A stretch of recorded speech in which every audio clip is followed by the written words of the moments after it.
Hi guys, welcome back to my channel. We have Chichi here with us again. She's amazing. She's one of my darlingest darlings, and I'm so happy you're here. I'm so happy. Thanks for having me. I'm so Thanks happy. for having me. So Chichi is very knowledgeable about job interviewing because Well, I interview candidates for my team. I've been involved in the set of people that look at resumes in the past. I've been involved in doing phone call interviews, and now I am doing like the last stage of the interviews, which is in person with the candidates. It's also been very helpful to see what are the mistakes people make, when going through the interview process. Especially immigrants. Because we're both immigrants. We are immigrants. And I have been on search committees. So I've been on 3 search committees on my job to hire new professors. So I also have some tips, and we've interviewed 3 immigrants on, actually 1 immigrant per search committee I've served on. So, and none of them were hired, and there are reasons why. So we're gonna touch on that in this video. All right, so what would you say is number one tip? I would say number 1 should be a no-brainer, but we've seen many situations where people show up late. Be punctual. Like, do not be late. I know there are reasons why people show up late. We've had various reasons. There was traffic. Oh, I couldn't find the building. I've been here. There's no excuse for being late. Leave early. Yes. Yeah. Do your research like the night before, the day before. Find out how long would it take you to get there with traffic and without traffic. Yeah. Right, like I was telling Anne earlier, there's some cases where the campus is so huge, where the company is. So your GPS will tell you that you would arrive to the campus at so and so time, but the time it would take you to get to the actual building where you have your interview could easily be an additional 5 to 10 minutes. So you want to make sure to factor that in. So I would always recommend at least 30 minutes to an hour before your interview, try to get to the location, just so that you're already in a comfortable state before the interview begins. And you're not pensive. Because think about being late for something. You're like, oh my God. And then they call you in. And then you're sweaty, or you're trying to get yourself situated, and it's just not a good look. Be punctual. All right, number 2 is dress appropriately. So dressing could for ladies, for example, I always advise people to wear muted colors. So that's like number 1, right? Like wear a cream, like kind of like a beige or black and white. Like don't show up with prints, right? Don't show up with like Ankara prints. Nothing wrong with Ankara print, but try not to show up with too much color. I don't know if you agree, but well, for my industry, like, I would say nobody. Okay, so my industry is like a ton of old people. Like you might think about your university professor. That's me, right? And that's like my colleagues. So they don't want like red. Like they don't want anything bright. Show up kind of dull. I would say for me, what I would always look out for and what I would recommend people, look professional. Yeah. Like look to match the role that you are looking to be hired for.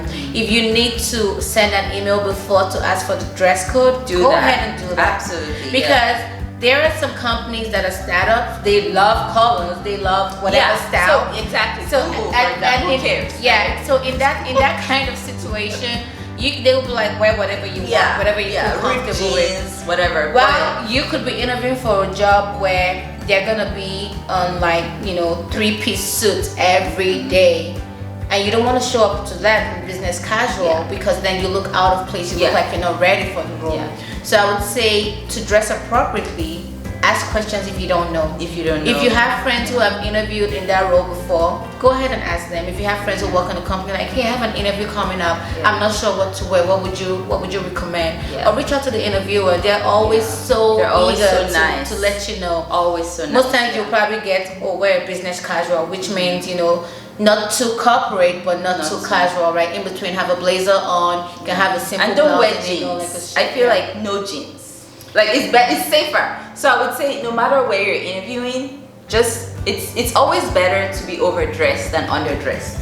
That's fair. So if you're interviewing at the most hippie company, it's better you show up in a suit and then they make fun of you. And then you oh. can be the laughing joke for the next Yes. 1 year if you get the job. Like, Yes. oh, you Oh, showed you up in a suit, but we only wear ripped Yeah. jeans around here. Yeah, then show up Then in for you ripped to jeans. show up in ripped jeans, and then and then you're like, wow, like, You're and then, ready, you know, yeah. you just never know. So always Yeah. dress up. Like female interviewees show up with red lipstick. It's just kind of like, really, you know? really. Yeah, in my Wow. So you guys would not hire me if No, this no, dress no, is no. like- No, of course, like that.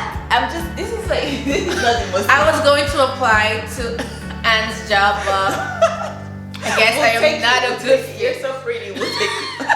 Wow, but thank you. But like, you know, for general, just to rank high, right? Because I'm telling you, people are so critical of the littlest things, right? So let's say you and another interviewee rank the same. They will probably pick the other person because of the most minor details, right? I think that's fair. So So- would you? I think maybe the main thing is try not to distract away from what you're looking to showcase, which is your skills and your talent and what you will bring to the table. Yes, that's so. If in a situation you think maybe you're causing a lot of noise, and this is not just for ladies, even guys, you know, Yeah. you want to come out with that cute mohawk. It's cute, but be sure that regardless of your mohawk or whatever you have going on, you're able to keep the attention on what you want to sell, Yeah. which is your skills and your talent. Exactly. Shoes. Oh, there's the shoe part. You don't want to wear heels that are too high or shoes that are too tight, because sometimes on the job they take you to different campuses and different offices, and you don't want to start limping because your shoes are hurting. So just dress comfortably but professional. And I think this ties back to what we said, ask ahead. So yeah. you don't want to think you're going to have an interview in a room all day, but really you're doing a site visit. Yeah. Okay, number 3. Number 3, know your resume. Yes. Inside and out. Like from your degrees, if you have prior advanced degree, if you have undergrad, whatever you studied, the kind of classes you took, know that. If you have work experience on there, know it. Understand what you did. Yeah. Hopefully you already understand what you did because you put it in your resume. Hopefully. But like when they ask questions about it, be ready to talk about what you did. Be ready to sell yourself as a team player, but also as an individual that can get stuff done. Yeah. That is typically what recruiters or interviewers are looking out for. When they ask you, can you tell me a little bit about this experience here? Don't just read off what you have on your resume, because they have the resume in front of them. They can read that for themselves, but make sure you create the story that puts you in that place where you're getting the work done. Yeah. So as they're listening to you, they get a sense of, oh, this is what this candidate did in this role. This is the value they brought to the team while doing this role. This is what they learned from that role. This is the skill that they have now that we know is applicable to the job we're interviewing the person for. Yeah. So I'll say know your resume. I can count the number of times, you know, you talk to someone, you try to tell them to explain something on your resume, and then it seems like they cannot. For various reasons, which of course you would never know, but is it that you don't know it, or are you nervous? You know, those are the things you want to make sure that you practice in front of the mirror before your interview. Rehearse how you want to introduce yourself, how you want to explain the different lines. Make notes, okay, what did I learn from this role? What were the key points I did? What were my skill sets? What was my value add? What was the efficiency or effectiveness that I gained by doing that role? Yeah. Because you want to make sure that is coming out clearly when you're talking to your interviewers. Perfect. I have nothing to add. Okay. That was great.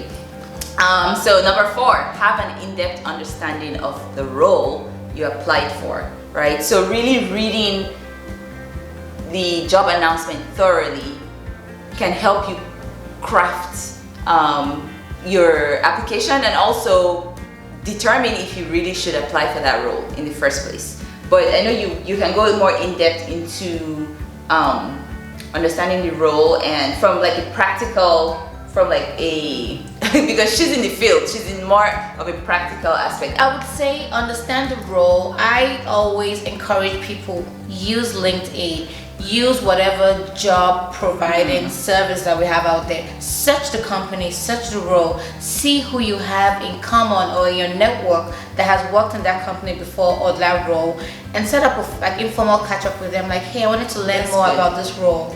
You know, like, what is the role about, or do you know someone who is in that role? Can you connect me with them? And then when you get to a chance to talk to that person, ask them, what does the day-to-day look like for you in this role? Like, what are the skills that you needed like prior to having the role? Then what are the skills you learned on the job? Right, so those, having that understanding, having that knowledge will prepare you for the interview, because then you're asking very, very targeted questions, and then the interviewer knows that, oh, this person has done their research, they're very interested in this job. Yeah, awesome. All right, number 5, be bold. I think that also ties into asking questions and, well, like calling prior to the job. Yeah, I would say interview. Calling prior to the job, but even in the interview room, don't be afraid to say, I don't know that, but you know, I can learn. Like, so for instance, I was once in an interview where they had asked me something that was non-engineering related. I didn't necessarily know it. I knew the textbook answer because I had researched that before the interview, and I said clearly that I don't know that aspect, but I can get the information and get back to you. And I promise, like, I learned pretty fast. Yeah. And that was enough for the interviewer, because I did get the job. But it's just being honest with yourself, being bold. Yeah. A lot of us who are immigrants, we come from a culture that is very respectful, which is good, but also has this downside when you're in a different economy or different, you know, environment where respect back. So as an immigrant, a lot of us, respect is closely linked to fear, not necessarily healthy, and that's a different conversation. That's entirely another conversation. But fear that makes you almost, you know, subservient. Is that the word? Like everything is like you're apologizing and saying sorry for everything, like, even when there's nothing to be sorry about. Yeah. So you want to make sure that in the interview room, that doesn't, you know, cover up and make it look like you don't know what you're saying, or look like you are uninformed about what you're saying that you know. So make sure to not apologize where there's nothing to apologize about. So for instance, let me give you an example for those who might not be clear. There are cases where you might say something and maybe the interviewer did not understand what you said, and instead of you to say, okay, let me clarify that, what I meant to say I'm sorry, I'm really sorry, what I meant to say. So you know, the mood is kind of like, okay, this person it doesn't put your foot forward as a bold person that knows what you're talking about. It makes you seem timid and unsure of yourself. So I would say be bold when you're making a statement. Now, there's an angle to being bold. Know what you're saying, right? You don't want to be bold in ignorance. Know your resume. Yes, know the role. Exactly. So knowing the role, knowing your resume, and be bold. You don't want to be bold in ignorance. That is embarrassing for everybody involved. We need to say it for people in the back. Don't be bold in ignorance. Yeah, be bold in knowledge. Yes. Okay. So that's very important, to be bold and be respectful, of course. Be cautious to the people you're talking to, but do not apologize unnecessarily. And people who are immigrants will know exactly what we're referring to when we say about the continuous. I'm sorry. Oh, I'm sorry. Oh, I'm sorry. I'm sorry. Like, yes, always please. Begging and apologizing. Like, no. Yeah. All right. Number 6. Don't be too familiar. Yes. Don't be too familiar. So I want you to share your story. Well, I can't necessarily give details of the story, but privacy. I would say, but when you get into an interview room and you see someone that you have something in common with, it could be you're from the same country as an immigrant, it could be that you went to the same, college, or you could be even like same tennis club, whatever it is. Don't get too familiar. Like, it's okay to connect and engage on that level. Like, oh, you're from Kenya. Oh, I'm also from Kenya. Oh, I'm Nigerian. Where in West Africa are you from? East Africa. Oh, nice. How long have you been here? Cool, let's get started. Don't go into the deep end and start, especially if it's there are other interviewers in the room, you forget the reason you're there. You want to start connecting on suya and jollof rice, Ghanaian versus Nigerian. No, there will be a time and place for that. After you can collect their information and say, you know what, I would like to have coffee with you afterwards. I would like to, catch up some more and learn about your experience while at this firm or in this organization. But remember, stay focused. You're there for an interview. Connect, engage, make that connection, and keep it moving to the reason why you're there. Yes. And I would say, I really wanted to share that story. It doesn't, you don't have to say names.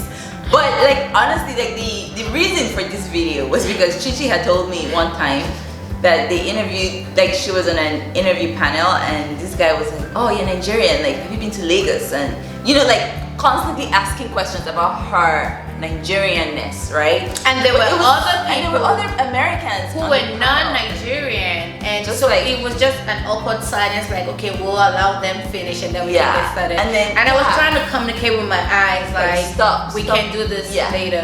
We can do this later. But like, don't bring up. It didn't work out. That's not like, of course, I'm not saying that that's the only thing people will consider when interviewing you, but there's something called first impression.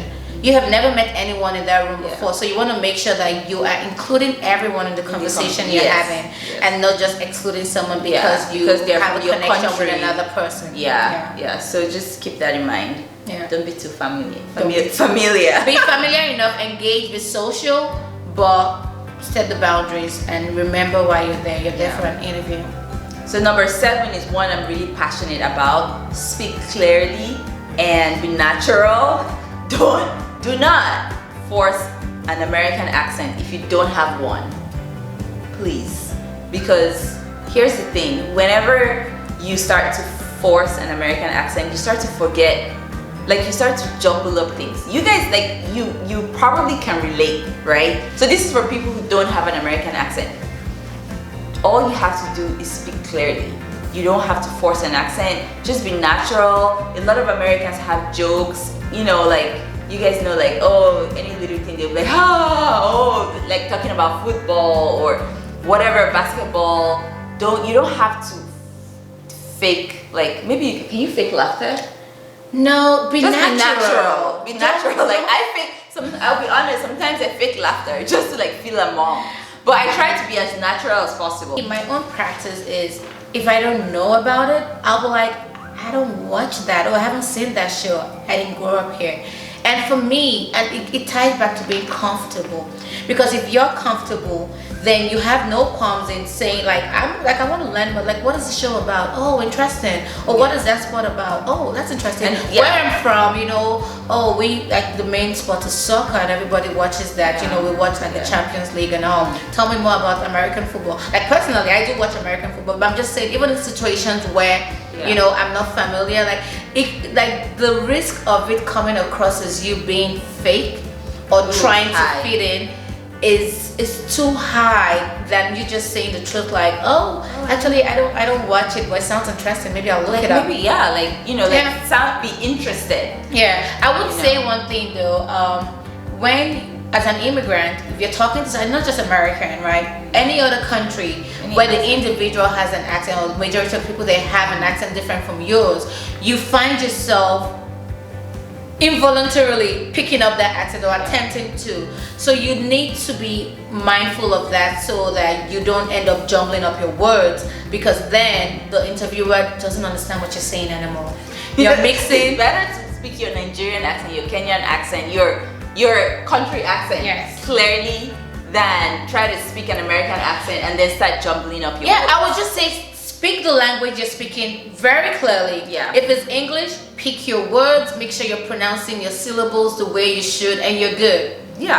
And let your resume speak for itself. Your resume, the way you sell what you've done will come through and speak for itself.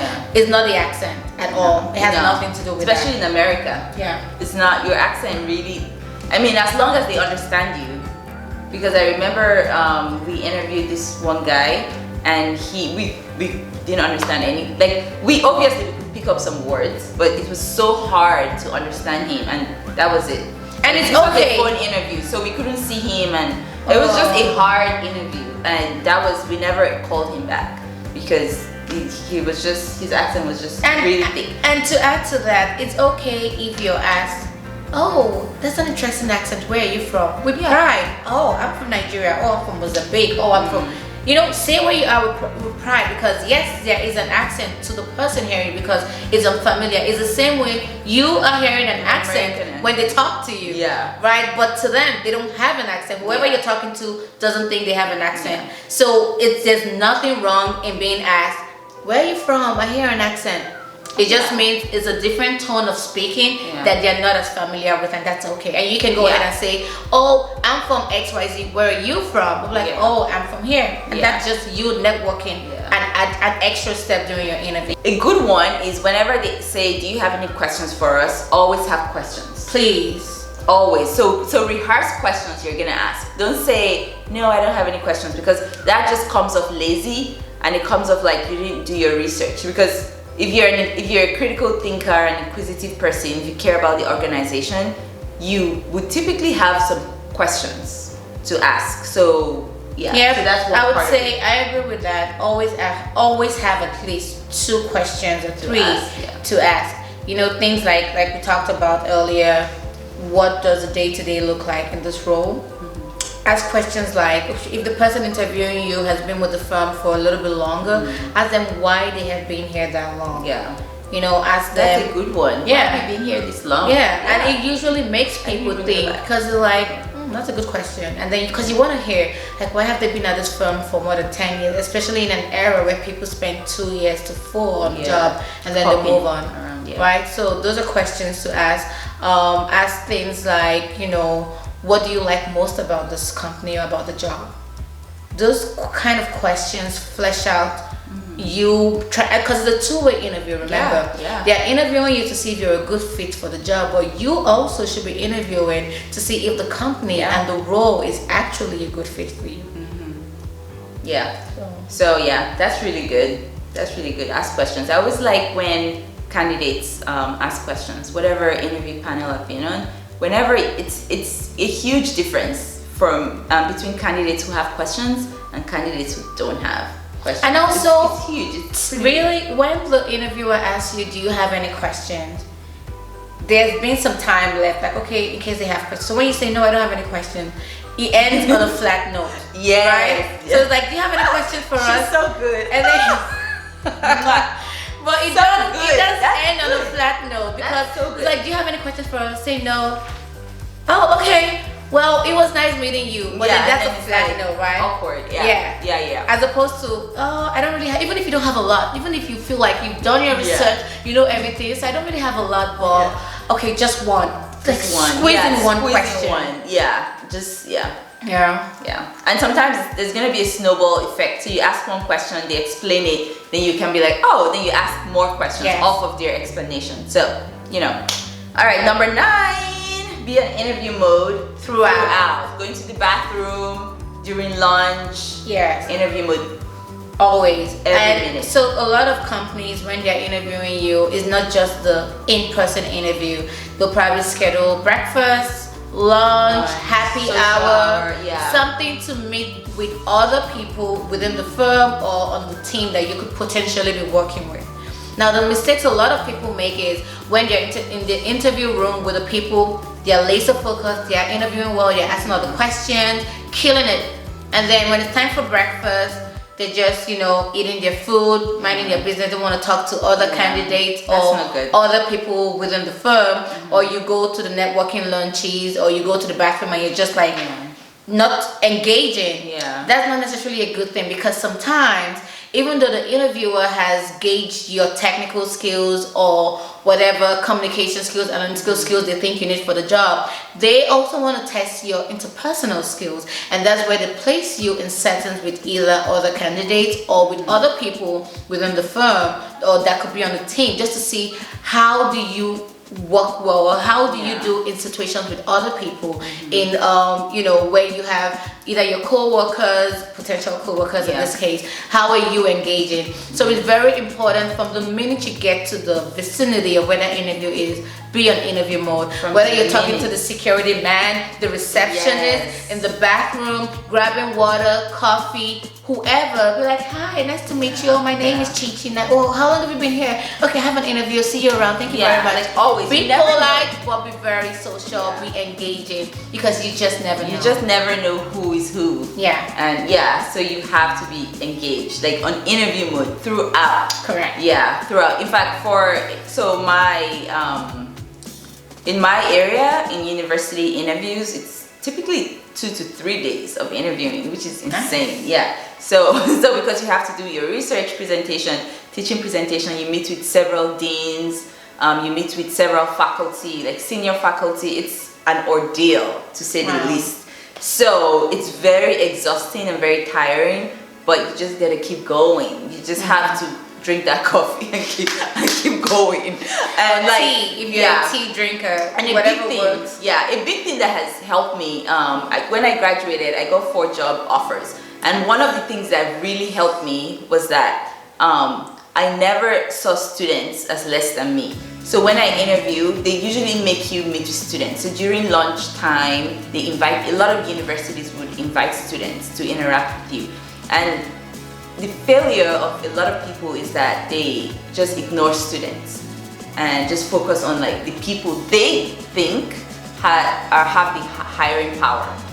But those people are looking at how you engage with students. So true. So you have to be nice, and I mean, don't fake it. Obviously, be a nice person, please.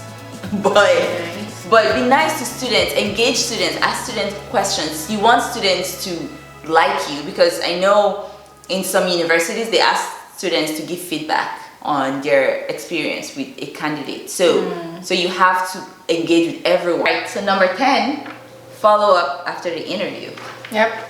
I would say a lot of people don't do this, and there are some challenges that face that, because maybe you don't have the email address to follow up with. But if you think about it before you leave for the interview, right? So when you're done, you're saying, thank you, it was nice talking to you. Do you have a card that I can get so I can follow up with you on email? Then you can send a thank you email. And the reason you want to do that is because it refreshes the interviewer about you, especially if they're talking to multiple candidates. If there's something, you know, in particular that you talked about, maybe they talked about in the beginning when you guys were making introduction, and they say, oh yeah, my family is from Kansas, or my family is from Omaha. Maybe they talked about going there for Christmas or the holidays or Easter. Just say, oh, hope you have a safe trip back to. Or if someone flew in to come interview you from, say, New York or Colorado, wherever, say it was really nice meeting you. Again, re-emphasize, you know, you're excited about the job and you look forward to an opportunity to join in the team and bring you some value, and say, hope you have a safe flight to XYZ. That shows that you were listening and that you remember, and then you can connect like, oh, this person is, you know, they remember what we talked about.